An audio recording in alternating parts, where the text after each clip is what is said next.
Chers téléspectateurs du micro du pasteur Bobo, partout où vous êtes, à travers le monde, on vous dit bonjour ou bonsoir, ça dépend de l'heure à laquelle vous nous regardez. On dit good morning Jesus, et good morning Jesus, je suis avec le patriarche Emmanuel Ngoui. Bonjour patriarche Emmanuel Ngoui. Oui, bonjour pasteur Bobo. Et comment vous vous portez? Oui, je suis bien portant. Hier, on a fait une émission Bic Rouge où c'était sur Facebook Direct, on a dénoncé un pasteur. J'aimerais bien avoir votre réaction avant que nous puissions entrer dans la revue du sujet. Un pasteur qui lavait ses fidèles avec du coca et du Fanta. Des fidèles, des hommes et des femmes, faisait la file. Lui, il était là. Il fallait ouvrir deux coca Fanta sur les fidèles. Et quand les coca tombaient sur eux, ils étaient très contents. C'est comme si le ciel s'est ouvert. Il disait Alléluia, Seigneur, merci. Emmanuel Ngoui, j'ai été choqué. Beaucoup de personnes ont été choquées. On dit où va l'église, patriarche. Non. Mais vous prêchez les spirituels, mais là. Moi, au contraire, je n'étais pas choqué, j'étais très très heureux. Ce que ce pasteur a fait, c'est ce que le monde veut. C'est ce que le monde veut. Peut-être. Il s'est peut-être réservé, il fallait peut-être uriner même sur eux pour prouver qu'il est en train de les baptiser. Moi, j'étais très très heureux. Puisque si nous disons au peuple de Dieu que ce ne sont pas des serviteurs de Dieu, vous êtes sous les mains des bandits, des récalcitrants, ils ne comprennent pas. Alors, ils ne comprennent pas. Même celui qui a versé des coca et celui qui est en train de tremper les gens dans des piscines, dans des fleuves, dans des ruisseaux, mais c'est la même chose. Si les gens doivent seulement condamner cela et ils acceptent qu'on puisse leur plonger dans des piscines, dans des fleuves, dans des lacs, c'est toujours de la folie. Moi, j'étais très très heureux. Peut-être avec l'allure où nous allons, bon, peut-être il y aura quelqu'un maintenant, au lieu de mettre le coca, il va uriner sur les disciples et ils seront encore très heureux. Moi, j'étais très très très heureux. Il fallait qu'on fasse cela. Peut-être un jour, les fidèles vont se rendre compte qu'ils sont sous les mains des récalcitrants. Ça, c'est mon point de vue. Tout pouvoir vient de Dieu. Pourquoi vous avez tenu à fustiger avec Moukoula? Il y a eu beaucoup de pasteurs qui ont dit des choses. Même dans la dernière émission, c'était avec Moukoula. Vous avez préféré tirer les oreilles de l'évêque Moukoula. Moi, je n'ai pas cité le nom d'une personne, j'ai cité le nom de tous les serviteurs de Dieu. Ceux qui se sont donné des grades des évêques, de papes, de ceci, de cela. C'est-à-dire tous ceux qui travaillent avec, qui sont dans l'opposition, qui sont aux côtés du pouvoir, ce sont ces gens-là que la parole s'est adressée à eux, qu'ils sont en train d'induire ces gens-là en erreur. Le pouvoir qui vient de Dieu, ce n'est pas le pouvoir politique, ce n'est pas le pouvoir de la famille, ce n'est pas ce que l'homme est en train de faire aujourd'hui. C'est-à-dire, la parole de Dieu s'est adressée à tout le monde, sans exception, même à moi-même. Quand vous dites 5 Kabila, c'était ses propos ou vos propos, 5 Kabila? C'est ce que les Congolais sont en train de dire. Quand les Congolais sont en train d'apprécier, ils parlent même d'une tricherie civilisée. Hein? Kabila est devenu saint aujourd'hui. Il n'est plus rwandais. C'est ce que je disais. Hein? Je m'adresse à tout le monde. C'est-à-dire, les gens, hier, c'était un Rwandais, mais aujourd'hui, puisqu'il a donné le pouvoir à un Congolais, il devient un saint. C'est ce qui m'étonne. C'est ce qui m'étonne. C'est-à-dire, pour moi, j'ai compris que, c'est-à-dire qu'on n'a plus de mémoire pour pouvoir se souvenir de tout ce qui se passe. Oui. Comment interprétez-vous le verset « Rendez à César ce qui est à César et à Dieu ce qui est à Dieu » Comment interprétez-vous ce verset-là? Bon, j'ai très très bien dit. C'est-à-dire, quand on a donné la monnaie à Jésus, il croyait que Jésus devrait interdire au peuple de pouvoir payer l'impôt. C'est là où Jésus a posé la question. L'effigie qui se trouvait sur la monnaie, les écriteaux qui se trouvaient sur la monnaie. C'est là où il a dit qu'il fallait faire la part des choses. Rendez à César ce qui est à César, à Dieu ce qui est à Dieu. La parole de Dieu nous demande de faire la part des choses. On ne peut pas mélanger nos coutumes, nos traditions, la société avec la parole de Dieu. La parole de Dieu, c'est la pensée de Dieu, c'est la sagesse de Dieu qui se diffère avec la sagesse des hommes. C'est seulement faire cette différence-là. On va vous laisser maintenant entrer dans le vif du sujet. Je ne sais pas si vous voulez parler de la nouvelle naissance ou de l'anniversaire. Vos sujets sont aussi compliqués comme l'actualité compliquée du pasteur Boubou. Patrice Emmanuel, on vous suit. On vous suit. Qu'est-ce que vous voulez parler? Nouvelle naissance? Notre sujet d'aujourd'hui, nous parlerons les jours de la naissance. Les jours de la naissance. Ça sera notre sujet d'aujourd'hui. La naissance, c'est le commencement de la vie hors de l'organisme maternel. La naissance, c'est la mise au monde d'un enfant. Naître, c'est venir au monde, sortir de l'organisme maternel. C'est-à-dire, aujourd'hui, la naissance est une bonne nouvelle pour le foyer, pour la famille. La naissance est en train de consolider le foyer. La naissance donne la stabilité du mariage. C'est-à-dire, si le couple n'a plus d'enfants, ces couples ne seront jamais tranquilles. Même les familles ne seront jamais tranquilles. C'est-à-dire, ce qui doit consolider, qui doit donner la joie dans le foyer, c'est la naissance. Et c'est la raison pour laquelle j'ai préféré qu'on puisse parler de la naissance, puisque ça donne la joie. Si nous pouvons lire dans Jean chapitre 16, verset 21, Jean chapitre 16, verset 21. Nous lisons Jean chapitre 16, verset 21. La femme, lorsqu'elle enfante, éprouve de la tristesse, parce que son heure est venue. Mais lorsqu'elle a donné le jour à l'enfant, elle ne se souvient plus de la souffrance à cause de la joie qu'elle a de ce qu'un homme est né dans le monde. Ah, c'est-à-dire, avant de mettre au monde, la femme a ces douleurs-là, les douleurs de l'enfantement. Elle souffre. Il y a même les autres qui ne parviennent même pas à supporter, sont en train même de pleurer. Mais quand l'enfant naît, immédiatement, la femme oublie ses douleurs. Cette femme est dans la joie, puisqu'elle vient de mettre au monde un enfant. C'est-à-dire, l'enfant dans le couple donne la joie. L'enfant dans le couple stabilise le mariage. C'est-à-dire, c'est une bonne nouvelle pour le couple. La naissance change des choses dans le couple. L'homme sera responsable d'un être qui arrive dans le couple. C'est-à-dire, même si l'homme ne prenait pas les choses au sérieux, mais quand il y a un nouveau-né dans la famille, tu verras que l'homme deviendra aussi, il prendra aussi ses responsabilités. C'est-à-dire, la naissance, c'est quelque chose d'extraordinaire dans la famille. Luc chapitre 2. Verset 25 à 32. Luc, chapitre 2, verset 25 à 32. Luc, chapitre 2, verset 25 à 32. Oui. 25. Et voici, il y avait à Jérusalem un homme appelé Siméon. Cet homme était juste et pieux et attendait la consolation d'Israël, et l'Esprit Saint était sur lui. Il avait été divinement averti par le Saint-Esprit qu'il ne mourrait point avant d'avoir vu le Christ du Seigneur.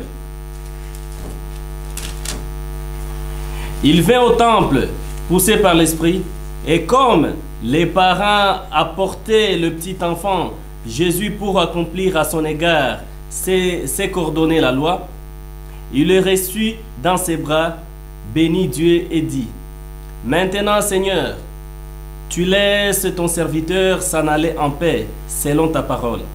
Car mes yeux ont vu ton salut, le salut que tu as préparé devant tous les peuples, lumière pour éclairer les nations et gloire d'Israël, ton peuple. Amen. Ici, Siméon nous dit ceci: il attendait la consolation d'Israël, c'est-à-dire la naissance d'un enfant. C'était la consolation d'Israël. La naissance était le salut de tout le peuple. L'enfant était la lumière et la gloire d'Israël. C'est-à-dire, Dieu avait promis de Siméon qu'avant de mourir, il fallait qu'il puisse voir cet enfant-là. Il fallait qu'il y ait la naissance pour que Israël soit libéré, pour que le monde soit éclairé, soit conduit. Tu vois que quand il y a une naissance dans la famille, même aujourd'hui, il y a toujours la joie, la consolidation, l'unité. Même s'il n'y avait pas d'entente entre les deux familles, mais quand il y a maintenant la naissance, les gens doivent se mettre d'accord. Les gens seront toujours très heureux. On voit que c'est à travers la naissance que la joie de la famille et tout le monde sera maintenant à l'aise. Et quand il n'y a pas naissance dans le foyer, il y aura toujours des problèmes. Genèse chapitre 30 verset 1. Genèse chapitre 30 verset 1.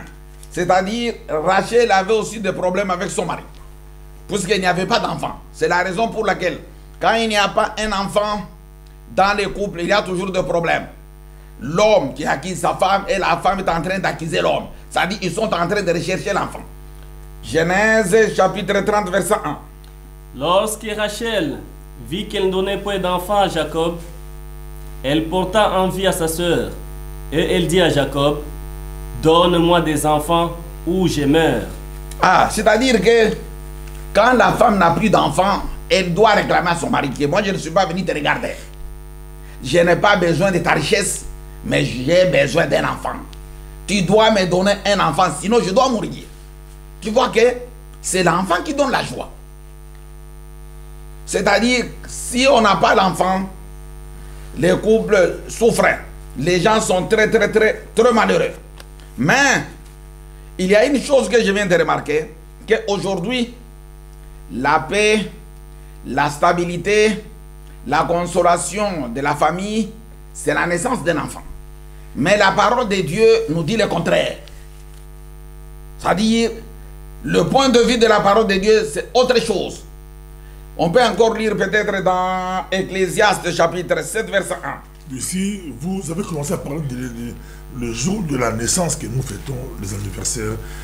Il est né, elle est née, il est né tel jour. Les gens fêtent. Pour vous, ce jour-là n'a pas d'importance. C'est-à-dire, on comprendra les gens qui sont en train de fêter leurs anniversaires. Dans la Bible, c'est seulement des assassins qui ont fêté leur naissance. C'est-à-dire, bon, d'ailleurs, je pouvais peut-être te poser une question. Tu fêtes aussi ton anniversaire? Ou tu connais les jours de ta naissance? On vous suit partout. Peut-être c'est une question que j'aimerais qu'on puisse me poser. Donc, si je vous pose la question, Patrice Emmanuel veut dire que lui, il ne connaît pas les jours de sa naissance. C'est-à-dire, une personne normale ne peut jamais connaître les jours de sa naissance. Il faudrait peut-être être malade, un toqué, que tu dois connaître les jours de ta naissance. Comment tu peux connaître? Peut-être, on t'a informé. Peut-être c'est ta maman qui t'a informé que pasteur Bobo, tu étais né tel jour, ceci, cela. Ou est-ce que c'est certain? Est-ce que ta maman ne s'est pas trompée? Mais un homme ne peut pas connaître le jour de sa naissance. Et moi, je ne connais pas les jours de ma naissance. C'est lui qui connaît les jours de sa naissance. C'est peut-être quelqu'un qui est malade. Et c'est lui surtout qui est en train de fêter son anniversaire. Bon, dans la Bible, vous comprendrez, c'est seulement les assassins. Mais pourquoi fêter l'anniversaire, c'est diabolique? Ça, j'aimerais savoir. On le suit pas. Je vais te donner toutes les précisions, mais je te dis d'avance que ceux qui fêtent leurs anniversaires dans la parole de Dieu, c'est seulement les assassins. Un homme normal, un homme de Dieu ne peut pas fêter son anniversaire, puisqu'il ne peut pas connaître les jours de sa naissance. Et puis si tu es né aujourd'hui, c'est fini. Ça ne peut pas encore revenir. C'est déjà passé. Alors, mais c'est lui qui doit naître. Ça sera une personne, ça ne sera pas toi. On dit peut-être, on va y arriver, ne vous en faites pas, pasteur Bobo. Oui, Ecclésiaste. Ecclésiaste chapitre 7 verset 1. Chapitre 7 verset 1. Oui. Une bonne réputation vaut mieux que les bons parfums, et les jours de la mort que les jours de la naissance. Ah, Ecclésiaste nous dit clairement, il se réjouit du jour de sa mort et non pas les jours de sa naissance. Il faut se réjouir de ces jours-là. Mais aujourd'hui, le monde est en train de faire le contraire. Quand quelqu'un meurt, tout le monde sont tristes. Les gens sont en train de pleurer. Non. Vous devez pleurer quand il y a une naissance dans la famille. C'est ça. Quand il y a une naissance, vous devez vous lamenter. Mais les jours de la mort, c'est un jour extraordinaire, c'est un jour qu'on doit fêter. Mais on va lire, il y a la plupart, même le prophète Jérémie, regrette les jours de sa naissance. Jérémie chapitre 20, verset 14 à 18. Jérémie chapitre 20, verset 14 à 18. Maudit soit les jours où je suis né. Ah, Que les jours où ma mère m'a enfanté ne soient pas bénis. c'est-à-dire le prophète est en train de maudire les jours de sa naissance. Maudit, C'est-à-dire aujourd'hui, le monde est en train de faire le contraire. Les jours de la naissance, ce n'est pas un jour heureux. C'est un jour où tu dois maudire ces jours-là. Oui. maudit soit l'homme qui porta cette nouvelle à mon père. Il t'est né un enfant mâle et qui les combla de joie. Que cet homme soit comme les villes que l'Éternel a détruites sans miséricorde, qu'il entende des gémissements le matin et des cris de guerre à midi. Que ne m'a-t-on fait mourir dans le sein de ma mère? Que ne m'a-t-elle servi de tombeau? Que n'est-elle restée éternellement enceinte? Pourquoi suis-je sorti du sein maternel? Pour voir la souffrance et la douleur, et pour consumer mes jours dans la honte. Le prophète Jérémie est en train de regretter. Il est en train de maudire les jours de sa naissance. Il maudit même la personne qui est partie annoncer à son père qu'il y a un enfant mâle qui est né. Que cette personne-ci soit détruite. D'ailleurs, il va très loin. Il demande, il fallait qu'il puisse mourir dans le ventre de sa mère. Et que le ventre de sa mère soit son tombeau. Puisque l'effet de naître, ce qui attendait le prophète, c'était la souffrance et la honte. Il n'est pas le seul. C'est la raison pour laquelle on verra dans la parole de Dieu que les gens sont en train de maudire les jours de la naissance. C'est un jour qu'il faudrait tout simplement maudire, ne plus même pas parler de ces jours-là. Jérémie, toujours chapitre 15, verset 10. Jérémie, chapitre 15, verset 10. Jérémie, chapitre 15, oui. Verset 10. Verset 10 nous dit: Malheur à moi, ma mère, de ce que tu m'as fait naître, homme de disputes et de querelles pour tout le pays. C'est-à-dire, il dit non, il ne fallait pas naître. Il est malheureux. Et il dit très bien, depuis qu'il est né, il ne fait que se quereller, se disputer avec les gens. Et c'est la raison pour laquelle il ne préfère pas parler de ces jours-là. Et c'est la raison pour laquelle il continue, il est en train de maudire les jours de sa naissance. Mais il y a un autre, aussi un autre serviteur de Dieu, qui continue aussi à maudire les jours de la naissance. C'est-à-dire que le monde aujourd'hui est en train tout simplement de faire le contraire de ce que la parole de Dieu nous dit.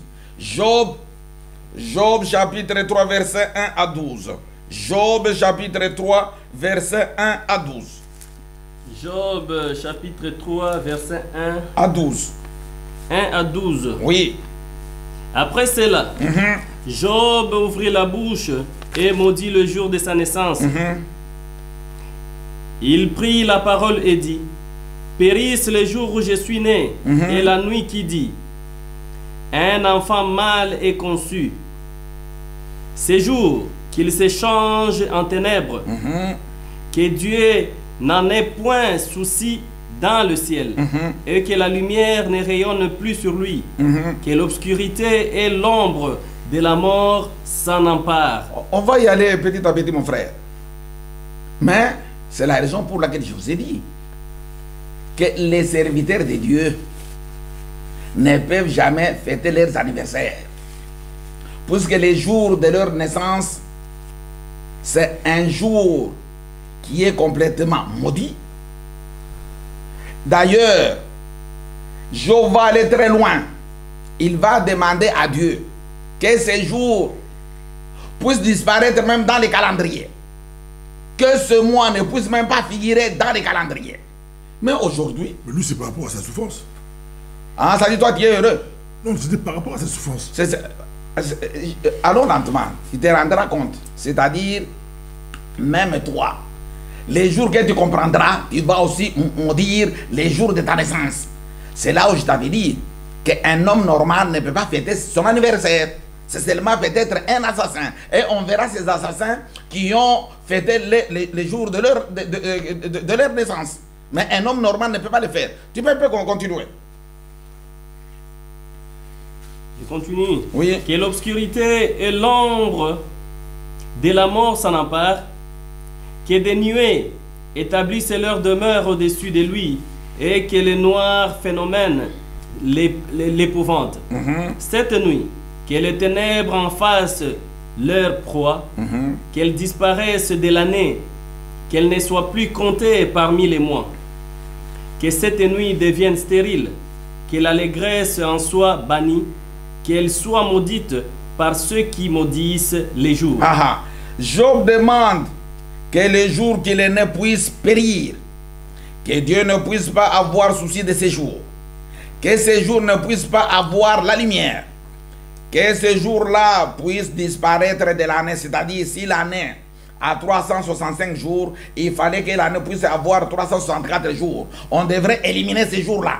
C'est ce qu'il est en train de demander. Que ces jours ne soient pas comptés parmi les mois. Il fallait effacer ces jours-là. Il continue que 7 jours, Job a souhaité mourir dans le ventre aussi de sa mère. Les gens qui ont fêté leurs anniversaires dans la Bible, c'est seulement les assassins. On verra ces assassins qui ont fêté les jours de leur naissance. C'est-à-dire un enfant de Dieu ne peut jamais. Dans beaucoup d'églises, on voit le dimanche, le pasteur souhaite, nous souhaitons bon anniversaire à telle famille, à tel papa, à telle maman, à telle soeur. Nous souhaitons bon anniversaire, on souhaite. Jésus a accepté les enfants, il dit même, laissez venir les enfants à moi, Patrice Emmanuel. En tout cas, beaucoup de personnes nous regardent, on vous suit. Restons de la parole. Restons de la parole. Pasteur Bobo, tu me fais rire. Tu me dis qu'on puisse rester dans la parole. Je vois Je ne sais pas. Les gens du monde aiment dire la Constitution. Il a violé la Constitution. La Constitution. Nous, c'est les Écritures. Ok, ça dit... Restons dans les Écritures. Tout à fait. Ça dit, tu me dis que la Constitution, c'est la Bible. Non, non, oui. Bon, je ne sais pas. Pour nous, c'est les Écritures. Je ne refuse pas. Je ne sais pas si les versets que je suis en train de donner ne se trouvent pas dans la Bible. J'espère que je suis toujours dans la Constitution. Et c'est la Constitution. Non, un pasteur qui s'élève un dimanche dans l'église et qui souhaite bon anniversaire à une soeur, à un papa de l'église. C'est un assassin. C'est un assassin, ce pasteur-là. C'est quelqu'un qui est toqué, qui est malade. Ça dit, un serviteur de Dieu ne peut jamais faire ça. Alors, c'est la raison pour on va voir dans la Bible, dans cette constitution que tu viens de lire, les gens qui ont fêté leurs anniversaires, c'est seulement les assassins. Un homme de Dieu ne peut pas fêter. Non. Le jour de sa naissance. C'est vraiment inconcevable. Ça dit, c'est ce que je t'ai toujours dit, que ces gens-là ne sont pas les serviteurs de Dieu. Ce sont les serviteurs du diable. C'est-à-dire, les jours de la naissance, c'est un jour, quand tu comprendras, même toi-même, tu dois maudire ces jours-là. Voyons d'abord le premier assassin. Genèse chapitre 40, verset 20. Genèse chapitre 40, verset 20. Genèse chapitre 40, verset 20. Oui. Genèse chapitre 40, verset 20. Verset 20. Oui. Le troisième jour, jour de la naissance de Pharaon, il fit un festin à tous ses serviteurs et il éleva la tête du chef des échansons à la tête du chef des pénétiers. Pénétier, oui. Du pénétier au milieu de ses serviteurs. Il rétablit le chef des échansons dans sa charge des chansons pour qu'il mit la coupe dans la main de Pharaon. Mais il fit prendre le chef des pénétiers selon l'explication que Joseph leur avait donnée. Le chef des échansons ne pensa plus à Joseph. Tu peux lire et aussi l'oublia. le verset 19. Toujours chapitre 40, verset 19. Pour bien comprendre. Verset 19. Oui. Encore 3 jours, et Pharaon enlèvera la tête de dessus. Toi, te feras pendre à un bois, et les oiseaux mangeront ta chair. Je vous ai dit ceci, que les gens qui sont en train de fêter leur anniversaire, c'est seulement les assassins. Ici, nous avons le premier assassin, c'était, on nous dit, c'était Pharaon. C'est-à-dire, Pharaon avait ses serviteurs. Il y a un qui les servait à boire et l'autre qui les servait à manger le panetier. Mais le jour de son anniversaire, il a tué celui qui les servait à manger, le panetier. Ça, c'est le premier assassin. C'est-à-dire, vous verrez dans la Bible, les gens qui fêtent leurs anniversaires, c'est seulement les assassins. Et ces jours-là, ils doivent nécessairement tuer. On verra un autre assassin qui a tué les jours de son anniversaire. Matthieu chapitre 14, verset 6 à 8. Matthieu chapitre 14, verset 6 à 8. C'est-à-dire, si tu voudrais suivre ces assassins, continue aussi à fêter ton anniversaire et continue à tuer les gens. Matthieu chapitre 14, verset 6 à 8. 6 à 8, oui. Or, Avant de lire le verset, Patrice Emmanuel, vous dites qu'eux disent, nous, si lui, il a tué, nous, les jours de notre anniversaire, nous élevons Jésus. Il y a des gens qui appellent des amis, il y a même des surprises, on voit des surprises de 50 ans, surprises de 25 ans, surprises de 30 ans, l'anniversaire du mariage, l'anniversaire de naissance, l'anniversaire, les gens, on dit, notre jour, nous élevons Jésus. Vous aviez raison. Jésus est élevé ces jours-là. Vous aviez raison. Patriarche dit, pour Patriarche Emmanuel Ngoï, c'est vraiment, c'est du... Vous aviez raison, pasteur Bobo. C'est-à-dire, Jérémie n'a pas élevé Jésus. Job n'a pas élevé Jésus. C'est-à-dire, c'est seulement les récalcitrants d'aujourd'hui qui sont en train d'élever Jésus dans leur naissance. Or, tout ce qui est écrit, c'est écrit pour notre éducation, pour notre instruction.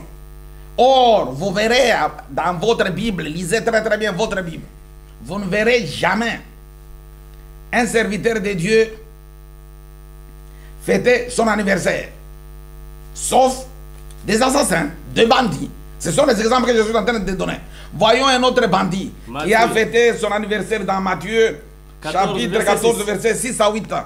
Or, lorsqu'on célébra l'anniversaire de la naissance d'Hérode, la fille d'Hérodias dansa au milieu des convives et plut à Hérode, de sorte qu'il promit avec serment de lui donner ce qu'elle demanderait. À l'instigation de sa mère, elle dit, « Donne-moi ici, sur un plat, la tête de Jean-Baptiste. » Ah! Un autre assassin, on nous dit, c'était le jour de son anniversaire.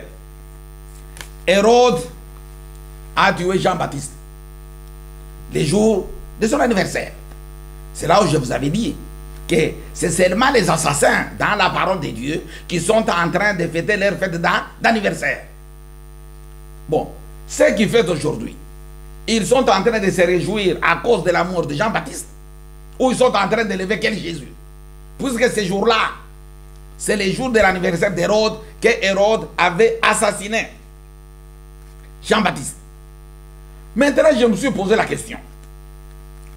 Pourquoi les serviteurs de Dieu, que ce soit le prophète Jérémie, que ce soit Job, sont en train de maudire les jours de leur naissance? Pourquoi? C'est là où, en cherchant dans la parole de Dieu, j'ai compris la cause. Job chapitre 14, verset 1 à 4. Job chapitre 14, verset 1 à 4. Job chapitre 14. Oui. Pourquoi on doit maudire les jours de votre naissance? 14, verset 1 à 4. Oui. L'homme né de la femme, sa vie est courte, sans cesse agitée. Ah, on nous dit l'homme né de la femme, sa vie est courte. Si je comprends, on est en train de comparer la femme à un Chinois. C'est-à-dire un objet fait par un Chinois ne fait jamais longtemps. Ah, c'est la raison pour laquelle on est en train de maudire cette femme-là. Ça dit quand la femme doit mettre au monde un enfant, cet enfant ne fera jamais longtemps. Pourquoi? Continue d'abord. L'homme né de la femme, sa vie est courte, sans cesse agitée. Oui. Il naît, il est coupé comme une fleur. Il fuit et disparaît comme une ombre. Et c'est sur lui que tu as l'œil ouvert et tu me fais aller en justice avec toi. Comment d'un être souillé sortira-t-il un homme pur? Oh, c'est-à-dire, on est en train de maudire le jour de la naissance, puisque la femme c'est un être souillé. La femme ne peut jamais mettre un enfant au monde pour Dieu. La femme est en train de mettre au monde seulement des rebelles. Et c'est la raison pour laquelle les serviteurs de Dieu ont compris que non. D'un être souillé, un être souillé ne peut jamais faire sortir quelque chose de bon. Oui, continue. Comment d'un être souillé sortira-t-il un homme pur? Il n'en peut sortir aucun. Ah! Tous vos serviteurs de Dieu, ce ne sont pas les serviteurs de Dieu, ce sont les serviteurs du diable. Puisqu'ils sont engendrés par des femmes. Et une femme ne peut pas engendrer quelque chose de bon. Puisque la femme elle-même, elle est souillée. Et ce que la femme est en train d'engendrer, c'est toujours quelque chose qui est souillé. Et c'est la raison pour laquelle ils ont toujours eu raison. Que tout le monde est pécheur. Oui, vous êtes tous des pécheurs puisque vous êtes engendrés par des femmes. Puisque ta maman, elle est souillée. Comment un être souillé peut faire sortir quelque chose de bon? Alors, c'est la raison pour laquelle tout le monde, quand tu comprendras, tu dois aussi pleurer comme Job, comme le prophète Jérémie, et tu chercheras à maudire les jours de ta naissance.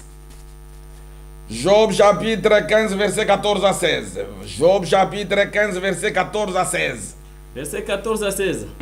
Qu'est-ce que l'homme pour qu'il soit pur? Alors, celui qui est né de la femme, peut-il être juste? Alors, dis, ne cherchez jamais la justice sur cette terre. Je vous ai toujours dit que sur cette terre, tu ne trouveras jamais la justice. Puisque les hommes qui sont en train de vivre sur cette terre sont engendrés par les femmes. L'effet d'être engendré par une femme, c'est directement une malédiction. Ça dit, une femme ne peut jamais faire sortir un serviteur de Dieu. Jamais de la vie. Tous ceux qui se prétendent être serviteurs de Dieu sont les serviteurs du diable. Puisqu'ils sont engendrés par une femme. Papa, tu peux reprendre? Verset 14. Oui. Qu'est-ce que l'homme pour qu'il soit pur? Celui qui est né de la femme, peut-il être juste? Si Dieu n'a pas confiance en ses saints, et si les cieux ne sont pas purs devant lui, combien moins l'être abominable et pervers, l'homme qui boit l'iniquité comme l'eau. Je continue? Non. C'est-à-dire, il ne faut jamais espérer quelque chose de bon.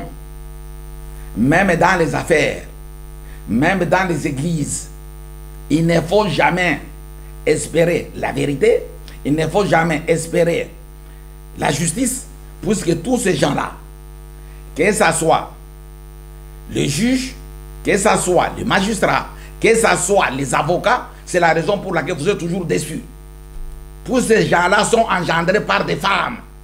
Une femme ne peut jamais engendrer quelque chose de bon. Et c'est la raison pour laquelle, quand tu comprendras, tu seras aussi obligé de pouvoir maudire ta maman, même les saints, là qu'il t'a donné. Parce que c'était une malédiction. Psaume chapitre 51, verset 7. Psaume chapitre 51, verset 7. Psaume 51. Oui, verset 7. Nous avons Psaume 51, verset 7. Oui. Voici, je suis né dans l'iniquité, et ma mère m'a conçu dans le péché. Vous tous, vous êtes conscients que vous êtes né dans l'iniquité. Vos mamans vous ont conçu dans le péché. Alors, mais comment tu peux te prétendre aujourd'hui être un serviteur de Dieu, un pécheur? Non, c'est impossible. C'est-à-dire, une femme ne peut jamais mettre au monde un enfant pour Dieu. C'est impossible. Ça ne peut pas se faire. Une femme, c'est vraiment une malédiction. Alors, c'est la raison pour laquelle tu te rendras compte. Et je suis certain, dans peu de temps, vous tous, vous allez aussi maudire vos mamans. Puisqu'ils vous ont induit en erreur. Il fallait mourir dans leur ventre. Ésaïe, chapitre 48, verset 8. Ésaïe, chapitre 48, verset 8. Ésaïe 48, verset 8. Oui. Ésaïe 48, verset 8. Verset 8. Oui. Tu n'en as rien appris. Tu n'en as rien su. Et jadis, ton oreille n'en a point été frappée. Oui. Car je savais que tu serais infidèle et que dès ta naissance, tu fis appeler rebelle. Ne vous regrettez pas. Oh, la rébellion, ceci, cela. Alors, c'est normal. C'est-à-dire, la femme est en train de mettre au monde seulement des rebelles. Les gens qui s'opposent à la volonté de Dieu. C'est ça l'erreur. Tu ne peux pas naître par une femme, non. C'est une malédiction. Une femme ne peut jamais engendrer les enfants pour Dieu. Même toi, les jours que tu comprendras, tu dois maudire les jours de ta naissance. Écoute, Romains, qu'est-ce que Romains nous dit? Romains chapitre 3, verset 10 à 18. Romains chapitre 3, verset 10 à 18. Romains chapitre 3, verset 10 à 18. à 18. Quand tu verras quelqu'un qui te dit, oh, nous sommes tous pécheurs, et l'assemblée est en train d'acclamer, oh, non, notre serviteur de Dieu est humble, mais il est humble dans les péchés, c'est quelqu'un qui est maudit. Oui. Verset 10 à 18. Oui. Selon qu'il est écrit. Ah, écoute, selon qu'il est écrit. Il n'y a point de juste, pas même un seul. C'est juste, il n'y a point de juste, puisque vous êtes engendré par des femmes. Et c'est impossible qu'une femme puisse engendrer quelque chose qui est bien, qui est juste, non. Alors. Nul n'est intelligent. Ah, la femme est en train de seulement d'engendrer les illettrés, les gens qui n'ont pas de tête, qui ne réfléchissent pas. Nul ne cherche Dieu. Tout ce que vous faites, vous faites le contraire de la volonté de Dieu. Et tu n'as même pas le souci de chercher Dieu. La conséquence, c'est que tu es né par une femme. Oui. Tous se sont égarés. Tous se sont pervertis. Oui, malgré le nombre où vous vous trouvez, vous êtes tous égarés, vous êtes pervertis, sans intelligence. Il n'en est aucun qui fasse le bien. Oui. Pas même un seul. Le pasteur lui-même ne fait pas le bien. Comment toi tu peux faire du bien? Les pasteurs eux-mêmes entre eux sont en train de s'assassiner. Alors, d'empoisonner son confrère. C'est pour ce que vous êtes engendrés par des femmes. C'est ça les conséquences. Oui. Leur gosier est un sépulcre ouvert. Quand il ouvre sa bouche, ils se servent de leur langue pour tromper. C'est-à-dire, il n'y aura jamais la vérité. Tout ce qu'il dit, il n'y aura jamais la vérité, puisqu'il est engendré par une femme. Ils ont sur leurs lèvres un venin dans les temps, les gens avaient confiance aux serviteurs de Dieu.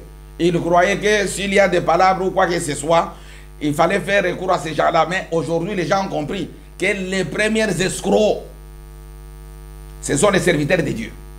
Il suffit qu'un fidèle quitte une église pour une autre église, ces pasteurs ne peuvent même pas se parler. Non, non, non, non. C'est ce que vous devez comprendre, qu'ils sont engendrés par des femmes. Oui. Leur bouche est pleine de malédictions et d'amertume. Oui. Ils ont des pieds légers pour répandre le sang. La destruction et le malheur sont sur leur route.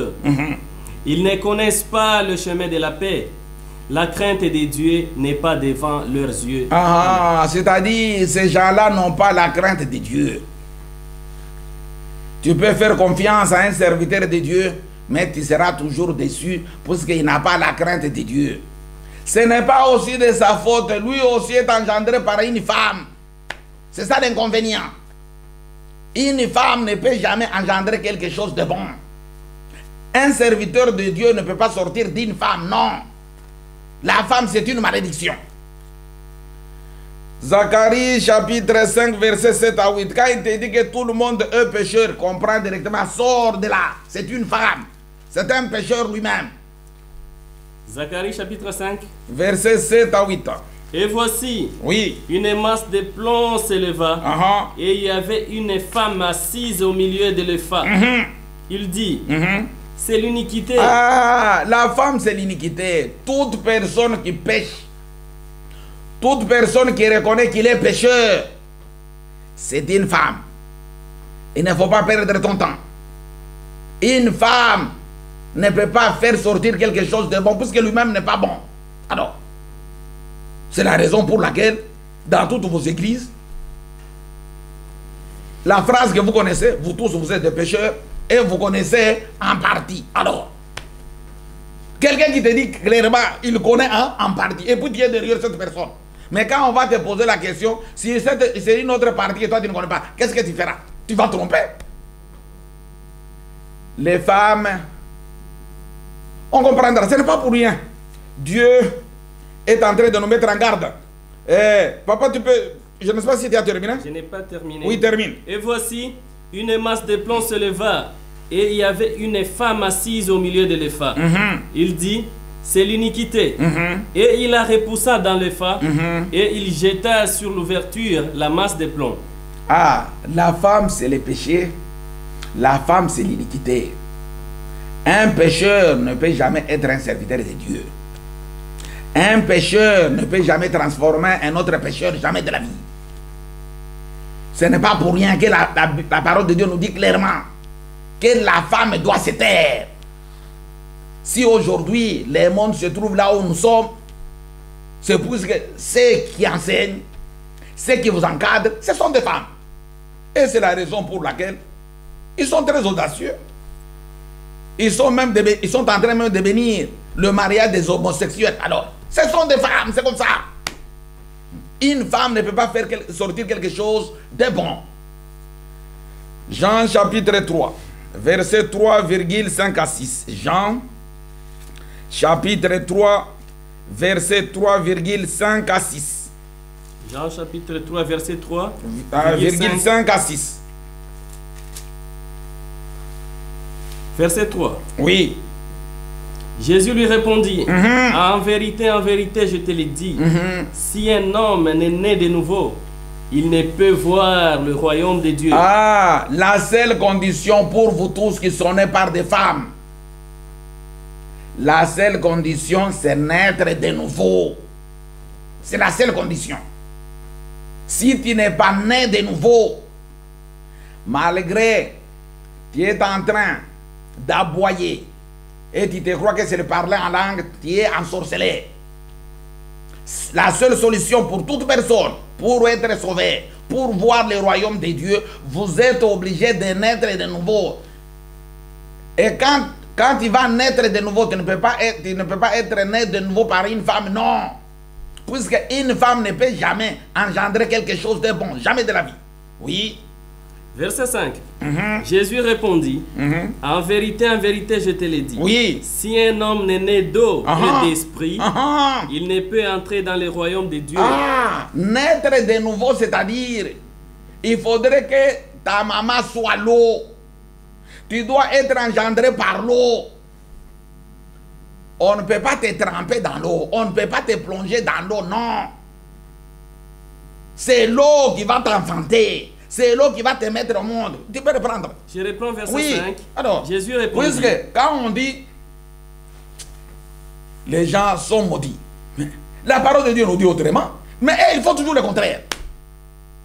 Effectivement, ils sont maudits. Et reprends d'abord ce que la parole de Dieu nous dit. Verset 5. Oui. En vérité, je te l'ai dit. Si un homme n'est né d'eau et d'esprit. Si un homme n'est né d'eau, c'est-à-dire l'eau va te faire naître. On ne peut pas te plonger dans l'eau. Puisque quand on te plonge dans l'eau, tu n'es pas né. Tu es la même personne. Et tu ne changeras jamais. Mais ici, Jésus a dit non. Il faut que l'eau puisse te faire naître. C'est-à-dire que ta maman, sur ta carte d'identité, maman, l'eau. Ah, si un homme n'est né d'eau, tu ne peux pas seulement t'arrêter d'eau. Et tu dois aussi naître par l'esprit. C'est comme ça. On ne dit pas de te mettre la main, cette main sale qu'on t'impose sur la tête. La parole de Dieu nous dit, il n'est point servi par des mains humaines comme s'il avait besoin de quoi que ce soit. Puisque tu crois que le fait que quelqu'un, un malade, il t'impose ses mains, tu crois que tu es né du Saint-Esprit. Non. Ce que vous faites là, ça prouve tout simplement que vous êtes nés de femmes et vous êtes tous maudits. Reprends. Je reprends. Oui. Jésus répondit, Uh-huh. en vérité, je te l'ai dit. Oui. Si un homme n'est né d'eau et d'esprit, il ne peut entrer dans le royaume de Dieu. Ce qui est né de la chair est chair. Ah, mais Jésus explicite. Attention. Ce qui est né de la chair est chair. Et ce qui est né de l'esprit est esprit. C'est-à-dire, l'eau qui va t'engendrer, ce n'est pas la chair, ce n'est pas l'eau physique, non. C'est-à-dire, il ne faut pas perdre le temps d'aller voir quelqu'un ou nos frères, chaque jour, il est obligé de se laver. Les nez, les yeux, la bouche, les doigts, il se croit qu'il sera purifié. C'est vraiment une maladie, c'est une maladie. Même celui qui va te plonger dans l'eau, c'est toujours un fou. L'eau qu'il parle, il te dit très très bien. C'est la raison pour laquelle tu peux attendre vers 12 heures. Il se lave les yeux, le nez, la bouche, le doigt. Après 2 minutes, quand tu lui adresses une parole, il te gère directement. Parce que cette eau-là ne peut pas le transformer jamais de la vie. C'est une malédiction. Mais naître de nouveau, c'est naître d'eau. Et puis il précise, ce qui est né de la chair est chair. Et ce qui est né de l'esprit est esprit. Patriarche Emmanuel Ngoyi, on vous a pas interrompu, on vous a laissé vraiment parler, vraiment parler. On le suit partout. Mais la femme que vous fustigez aujourd'hui, c'est plus l'église, c'est qui vous refusez, qui est les plus nette de l'église, de la femme. Vous dites que l'eau, quelle est la différence entre l'eau et la femme? Quelle différence y a-t-il entre l'eau et la femme? La femme que je parle, c'est mon confrère Chorakwetu. C'est la raison pour laquelle tous ces enfants sont maudits. Les docteurs Katartizo, les docteurs... c'est quel docteur l'autre là? Les Roger Bourrelli, tout ça. Les Roger Bourrelli. Et c'est la raison pour laquelle, tu vois, comme ils sont engendrés par une femme, il insulte même sa maman, Chorakwetu. C'est puisque tu es né d'une femme. Dans un plateau de télé, tu n'arrives pas à battre Roger Bourrelli. Et tu en profites pour... Et l'autre, l'apôtre Mouboyaï, c'est une femme. C'est ce que je vous dis. C'est-à-dire, une femme ne peut jamais mettre quelque chose de bon. Parce que c'est directement, ces gens-là sont maudits. Et ils n'ont même pas le respect de leur mère Chorakwetu. Alors, c'est une malédiction. C'est là où j'ai dit, une femme ne peut jamais mettre au monde un serviteur de Dieu. Je crois, pasteur Bobo, tu as bien compris. Et la parole de Dieu nous dit ceci: je ne permets pas à la femme d'enseigner, ni de prendre de l'autorité sur l'homme. C'est une malédiction. Quand tu vois les docteurs Roger Bourrelli, Katartizo, les docteurs JF qui viennent discuter avec moi, c'est une malédiction déjà. Et c'est la raison pour laquelle ils sont maudits. Ils ne peuvent pas venir. Attends, le verset nous dit ceci. Non, lis les versets. Lis les versets. Non, écoute, attends. Lis les versets. Effectivement, toi tu as raison de parler pour eux, mais eux-mêmes ne peuvent pas encore parler, puisqu'ils sont déjà maudits. Écoute ce que la parole de Dieu nous dit. Mais ils ont compris. Lisez et reprends. 1 Timothée chapitre 2, verset 12. Ils ont compris. Ils ont cette malédiction là, ils ne peuvent pas venir. Non, le débat Patrice Emmanuel et Dr. J'ai dit, attends. Tapez juste. Non, tu as très bien parlé. Écoute. Non,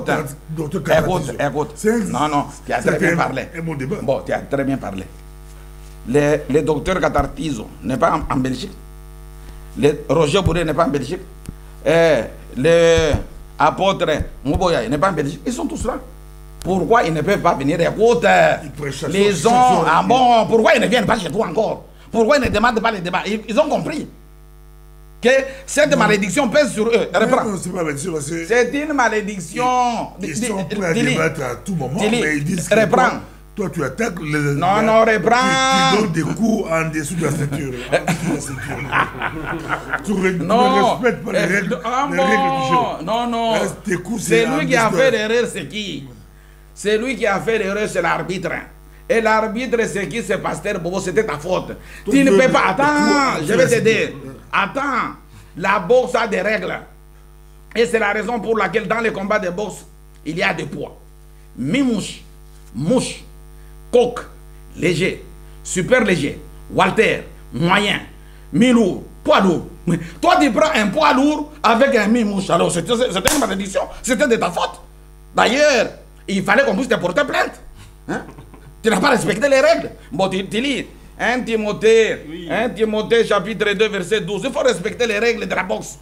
Verset 12. Oui. Mais David a frappé Goliath, ça, tu le sais. Mais c'est dans la même catégorie. David et Goliath, c'est dans la même catégorie. Alors, et c'est la raison pour laquelle ils se sont boxés. Alors, mais toi, tu prends quelqu'un qui n'est pas de cette catégorie et tu le mets dans les combats. Mais il a battu avec quoi? Alors, Raymond Kofi. alors.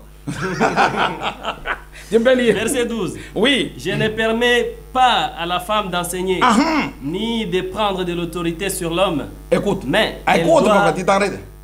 Je ne permets pas à la femme d'enseigner ni de prendre de l'autorité sur l'homme. Alors, quand la femme prend l'autorité sur l'homme, c'est une malédiction. Oui. Je ne permets pas à la femme d'enseigner ni de prendre l'autorité sur l'homme, Mhm. mais elle doit demeurer dans le silence. C'est-à-dire, vous pouvez même voir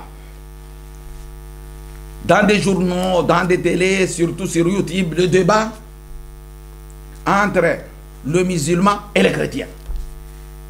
Il y a tant de débats.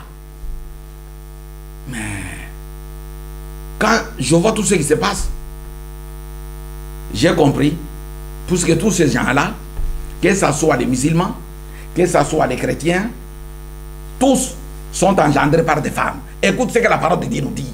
Mais la parole de Dieu elle est très claire. Matthieu chapitre 11, verset 11. Matthieu chapitre 11, verset 11. Matthieu 11, 11. Oui. Verset 11. Uh-huh. Je vous le dis en vérité, Je vous l'ai dit en vérité. parmi ceux qui sont nés des femmes, Uh-huh. il n'y en a point paru plus grand que Tu Jean-Baptiste. t'arrêtes un peu là. Mahomet est engendré par une femme. Bouddha par une femme. Tous les prophètes sont engendrés par des femmes. Les Kimbang, tout ce que vous connaissez comme prophètes là. Et tous sont inférieurs à qui? À Jean-Baptiste. Dis. Tu dois dépasser, tu dois aller au-delà. Les gens qui sont inférieurs à Jean-Baptiste, et vous discutez avec ces gens-là concernant Jésus. Mais vous aviez perdu la tête. Tous ces prophètes sont en dessous de Jean-Baptiste. Reprends. Alors, Je vous le dis en vérité, oui, Parmi- attends. Moi, si je voudrais faire un débat avec un musulman, c'est-à-dire, on doit faire le débat sur quoi? C'est-à-dire, le débat est celui-ci. Est-ce que Mahomet, est-ce que Allah, est-ce que le prophète Allah est le Dieu créateur? Alors, ça c'est le vrai débat. Et non pas faire un débat concernant Mahomet, et Jésus, et ceci, cela. Non, non, non, non, non. Le vrai débat, il faudrait démontrer aux gens, est-ce que Allah, il est le Dieu créateur? Alors, c'est tout. C'est ça le vrai débat. Et non pas jouer avec Jésus. Puisque la parole de Dieu nous dit clairement, très bien, tous ceux qui sont nés des femmes, puisqu'aujourd'hui, surtout les Congolais, les Congolais croient qu'ils ont un prophète. Oh, Kimbango c'était un prophète. Qui vous avait dit que Kimbango c'était un prophète? Kimbango est mort, il est mort où? Il faut être malade. Un prophète doit mourir où? À Jérusalem. Est-ce que Mahomet il est mort à Jérusalem? Il faudrait être malade pour considérer ces gens-là, les Bouddhas, que ce sont des prophètes. Reprends d'abord. je vous le dis en vérité, Oui. parmi ceux qui sont nés de femmes, Uh-huh. il n'en a point paru des plus grands que Jean-Baptiste. Oui. Cependant, Ah, ah. le plus petit dans les royaumes des Les cieux plus petits dans les royaumes des cieux est plus grand que lui. Jean-Baptiste alors. C'est ça. Les vrais débats un jour, si tu trouves un musulman qui est prêt pour faire un débat, les débats, c'est-à-dire le sujet, Mahomet, Allah, est-ce qu'il est Dieu? Allah des musulmans, est-ce qu'il est Dieu créateur? Ou c'est qui au juste? Là, c'est le vrai débat. Et non pas, oh, qui peut sauver le monde, qui peut faire ceci, cela. Ça, ce sont pour les enfants. Tous ces gens-là sont inférieurs à qui? À Jean-Baptiste. Ce ne sont même pas des prophètes. Jean chapitre 3, verset 29 à 32. Jean chapitre 3, verset 29 à 32. Nous sommes presque à la fin. On voit Patriarche Emmanuel veut un débat. Il veut un débat. Si vous voulez un débat, en tout cas, n'hésitez pas à nous contacter. Mais on dira à Patriarche Emmanuel, hein, arrêtez de donner des coups en dessous de la ceinture. Un débat, c'est entre des hommes. On vous met des hommes. On vous laisse vous battre, mais il y a des règles à respecter. Ne donnez pas des coups en dessous de la ceinture. Non, les débats, écoute, je vais t'aider. Cherche les enfants qui sont très mûrs, et les enfants qui sont mûrs, tu les trouveras chez les musulmans. Et ils peuvent venir. Ceux qui sont déjà venus, ils ne peuvent pas venir puisque le poids de la malédiction est sur eux. Ils ne peuvent pas venir. Puisqu'ils comprennent très très très bien que on ne permet jamais, jamais de la vie à une femme de prendre la parole devant un homme. Alors, c'est une malédiction. Bon, cherche chez les autres, là, dans d'autres religions, là, tu peux trouver des petits-enfants, oui, qui peuvent peut-être venir s'hasarder et faire un petit débat avec l'envoyé de Dieu. Oui, tu peux lire. Jean chapitre 3, verset 29 à 32. Oui. Celui à qui appartient l'épouse, c'est l'époux. Mais l'ami de l'époux qui se tient là, et qui l'attend. Attends, laisse d'abord ça. Là, on parle, c'est Jean-Baptiste qui parle.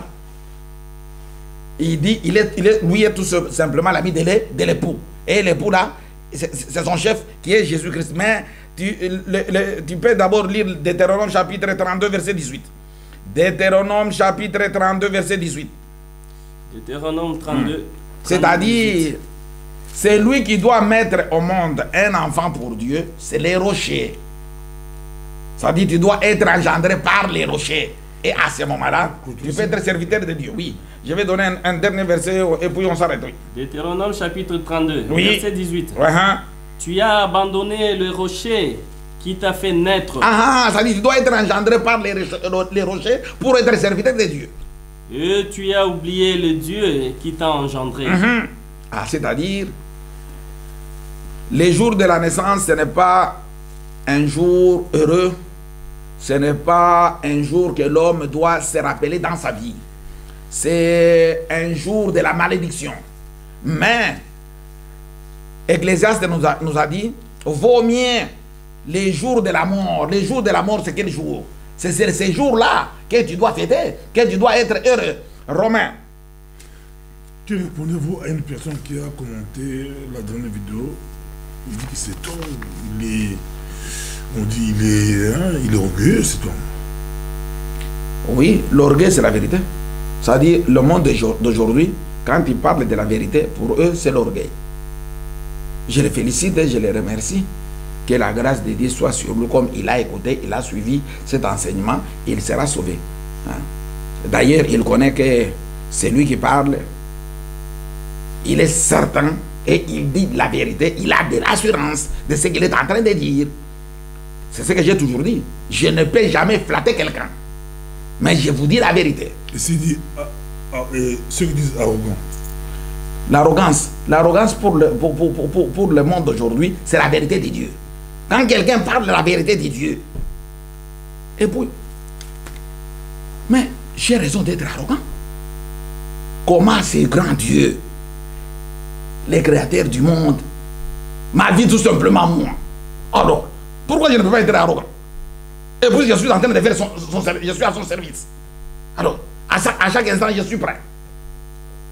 C'est-à-dire, c'est lui qui parle de l'arrogance, c'est tout simplement une faiblesse, il ne veut plus croire au message. Moi, je parle de la parole de Dieu. Je n'ai jamais parlé de moi-même ou de ma personne, jamais de la vie. Et il n'a qu'à croire au message, un point, un trait, c'est tout. Oui, le dernier verset, c'est, je disais, c'est Romains chapitre 6, verset 7. Puisqu'on nous dit, vaut mieux les jours de la mort que les jours de la naissance. Les jours de la mort, c'est quel jour? Verset 7. Oui. Car celui qui est mort est libre du péché. Ah, car celui qui est mort est libre du péché. C'est-à-dire, les jours de la mort, c'est les jours où les péchés se terminent dans l'homme. Tu es devenu maintenant libre. C'est ça les jours que tu peux fêter. Et non pas les jours de la naissance. C'est-à-dire, les jours de la naissance, c'est vraiment un mauvais jour, puisque vous êtes engendré par des femmes. Et une femme ne peut jamais engendrer un enfant pour Dieu. Merci beaucoup. C'était Patriarche Emmanuel Ngoï. Lui, il a fait beaucoup de débats avec des gens, avec des pasteurs, beaucoup de débats. Il fait encore des débats. Si vous voulez débattre avec lui, préparez-vous, contactez-nous. On va... mais là, cette fois-ci, je verrai s'il y a un coup en dessous de la ceinture. On va un peu arrêter le débat et arranger. Merci. À la prochaine. Merci beaucoup.